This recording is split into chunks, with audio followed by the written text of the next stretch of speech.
Welcome to K7 news. నా పేరు కళ్యాణి. నమస్కారం అండి. మరి ఈరోజు నర్సీపట్నం ఆర్టీసీ డిపోలో నూతనంగా నర్సీపట్నం నుంచి హైదరాబాద్ వరకు ఒక కొత్త బస్సు వేయడం జరిగింది. దాన్ని వేళ అది కాకుండా కాకినాడకి నర్సీపట్నం నుంచి ఎక్కువ ఫ్లోటింగ్ ఉంది. అంటే అది కూడా దృష్టిలో పెట్టుకొని కాకినాడ నర్సీపట్నం నుంచి కాకినాడ కూడా రెండో బస్సు కూడా ఇలా ప్రారంభించడం జరిగింది. అప్డేట్స్ మాత్రం మెయింటెనెన్స్ బాగాలేదు. అది చూశాను, ఆడవాళ్ళ టాయిలెట్స్ చూశాను, మగవాళ్ళ టాయిలెట్స్ కూడా చూశాను. ఉంది, అందుబాటులో ఉంది, కానీ మెయింటెనెన్స్ సరిగా లేదు. ఎప్పుడు కూడా నీట్గా ఉండాలి టాయిలెట్స్. ప్రయాణికులు వస్తూ ఉంటారు, పోతూ ఉంటారు, వందలాది మంది వస్తుంటారు, వెళ్ళిపోతుంటారు. టాయిలెట్స్ నీట్గా లేకపోతే చాలా బాగా ఇబ్బంది ఉంటుంది.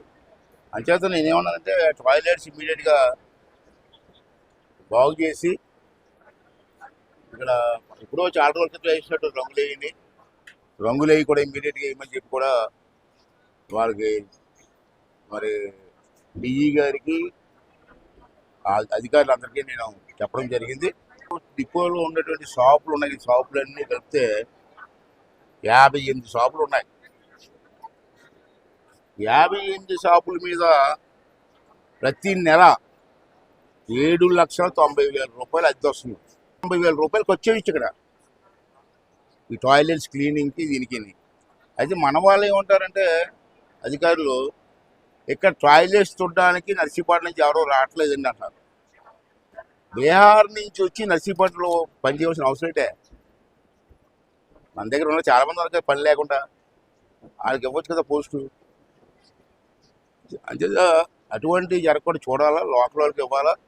రెండోది ఏంటంటే ఇక్కడ పనిచేసే వాళ్ళకి మార్నింగ్ ఇద్దరుంటారు, మధ్యాహ్నం షిఫ్ట్ ఇద్దరుంటారు. లేడీస్ దగ్గర, జెంట్స్ దగ్గర మార్నింగ్ ఇద్దరుంటారు, మధ్యాహ్నం ఇద్దరుంటారు క్లీన్ చేయడానికి. వాళ్ళకి కాంట్రాక్ట్ బేసిస్ మీద జీతాలు ఇస్తున్నారు.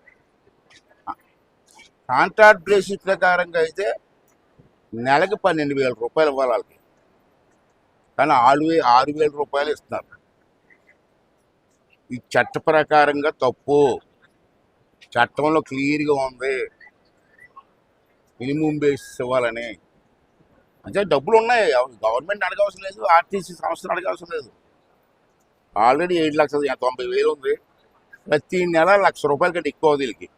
ఈ పెయింటింగ్స్ రోజు వేయరు కదా, సంవత్సరానికి ఒకసారి వేస్తారు. అంటే ఇమ్మీడియట్గా వాళ్ళకి మినిమం వేజెస్ ఇచ్చి ఏర్పాటు చేయాలని